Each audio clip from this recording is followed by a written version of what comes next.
96.7 Destiny Radio. Saya lang. What's up, people? What's up? Happy Tuesday. Oy, April 22, 2025 ng pagkabilis-bilis ng panahon. Parang last month, pinag-uusapan lang dati na papasok na ang summer. Ngayon, summer na. Oo, parang gusto mo na ulit bumalik yung tag-ulan. Ganun kasi tayo mga tao di ba? Pag gusto natin nagrereklamo pagka maulan, gusto natin mainit. Pagka naman mainit, gusto natin maulan. Hindi na alam kung saan lulugar sa inyo yung panahon. Sa totoong buhay, hindi na alam. But you know what? Tayo mga Pilipino, kahit mainit, ito yung something hindi nababago sa atin ang mga Pilipino, kilala, kahit na mainit, ang mga Pilipino ay nagkakape. Diba? Parang kanina may nakita akong umakyat dito, may bitbit na kape. Anong summer? Anong mainit? Magkakape kami. Pagpakulo ng tubig, magtimpla ng kape. Diba? Actually, that's something amazing with it para sa mga Pilipino. Kasi kinasanayan na talaga natin yung kape para kanino ka bumabangon, di ba? Pero syempre bawal natin banggitin yung brand. Coffee Press lang ang nating babanggitin. Hello Coffee Press na yan. Diyan sa nagfa-flash dito sa atin sa ating Facebook Live at syempre sa ating LED wall na pagkalaki-laki diyan sa Maharlika Highway along Maharlika Highway, tapat po yan ng Coffee Press. Ayan, sa mga nakikinig syempre lalo sa mga business owners diyan, pagka gusto niyo magkaroon ng LED exposure, pwede kayo mag-drop by dito sa amin sa office o kaya naman ay kumontak sa amin o kaya mag-PM sa aking page. Tayo na mag-usap. Gawin natin ng commercials yung mga brands nyo. Radio commercials and then LED commercial. Diba? Tara! By the way, it's now 3:15 p.m. Oras po natin yan sa buong kapuluan ng Pilipinas. At ako inyong kasama sa inyong mga radyo. My name is Giro. That's capital G-I-R-O. I'm your one and only rapper DJ in the town. And welcome sa ating little segment na Senti Hours. Ayan, isaakda na naman po ang ating babasahin ngayong araw. Tara, magantigan na tayo ng damdamin. Ngayong araw ay akda ni Tintalata ang ating babasahin. Ayan, sino mga nakamiss kay Tintalata? Ito, ang sabi niya. Sabi niya, hindi ako romantikong tao. Pero, hayaan mong ipagtimpla kita ng kape. At ipagluto ng pagkaing iyong paborito. Alam kong gusto mo rin ito. Hindi talaga ako romantikong tao. Ngunit, ipagbubukas kita ng pinto. Ipagbabalat kita ng pongkan at hipon. Ako ang pipihit kung mahigpit ang pagkakasara sa garapon. Ang totoo, hindi ako romantikong tao. Subalit ang mga detalye ay aking nakakabisado. Kung kailangan mo ng hilot sa sumasakit mong likod. Kung kailangan mo ng kausap kapag hindi ka na naman makatulog. Ganito lang ako. Sa mga simpleng bagay lang ilalahad sa iyo. Nang kusa at natural ang nararamdaman ng puso. Hindi pinilit at hindi magarbo. Dahil hindi ako romantikong tao. Pero alam ko kung papaano magmahal ng sapat at totoo. Hello sa ating 3 milyong Facebook viewers. Hello, magpakilala kayo, mag-drop kaya kayo ng comment no?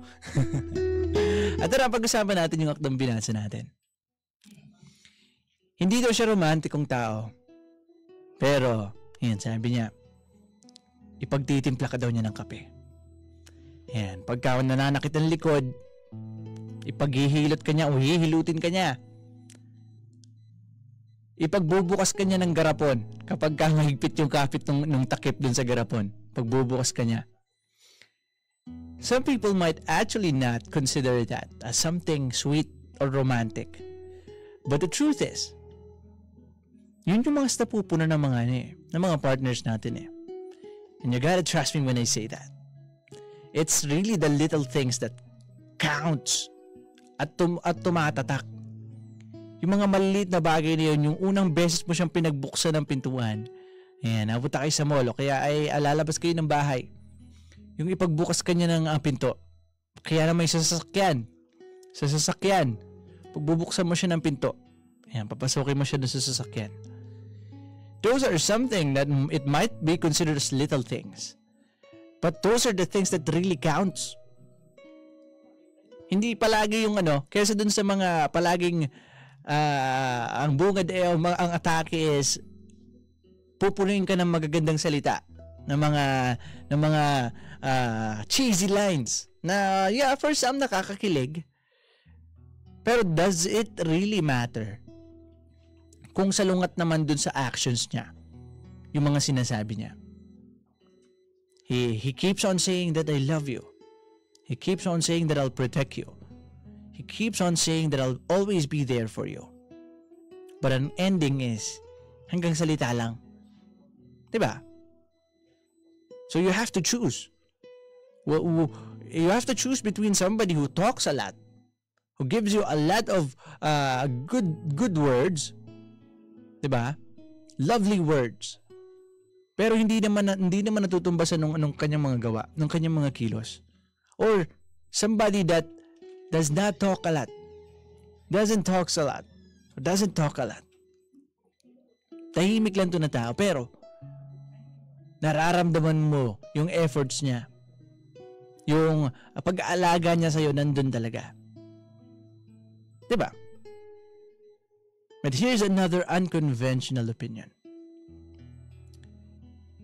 Yung ibang tao, it looks like those little things are really special. But you know what? It's actually the bare minimum eh. Sobrang overrated na lang din talaga, or we could say underrated na lang talaga ng mga ganong bagay. Kagaya ng ipagbukas ka ng pinto, diba? Pagbukas ka ng garapon, ipagtimplang ka ng kape, sobrang na lang niya, napahi na lang talaga siya sa idea ng mga tao kasi hindi na siya ginagawa. So ang nangyayari, if a time came na may gumawa sa'yo ng ganung bagay dahil nga never mo siyang nang-experience, it might seems like sobrang special nun. That what he did is something that is above the bare minimum. But the truth is, if we are just gonna think of it, yung mga ganung klase ng bagay, it's the bare minimum eh. And what I mean by that, those are the things na dapat automatic nare-receive na natin eh. O nare-receive nyo na from a man. Pero dahil nga sobrang dalang na niya, ibinura na siya sa dictionary ng mga lalaki halos. Konti na lang yung gumagawa nun. Every time na makaka-encounter ka ng somebody like that, who does those kinds of things to you, you feel like it's really something special. Now, that is something na kailangan natin i-erase sa isipan natin. Those are the bare minimums. Diba? Kasi ngayon, sobrang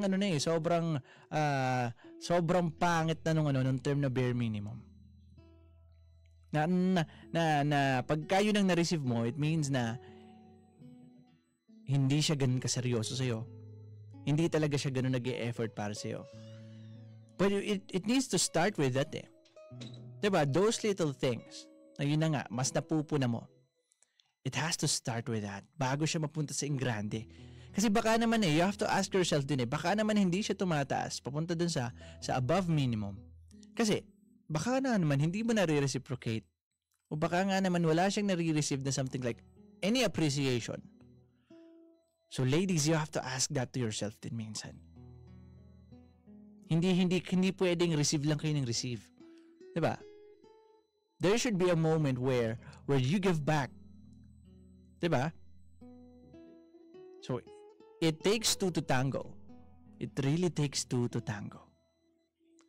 So sabi niya, hindi daw siya romantiko. Kaya gusto ko yung poetry kasi sabi niya hindi naman siya romantiko.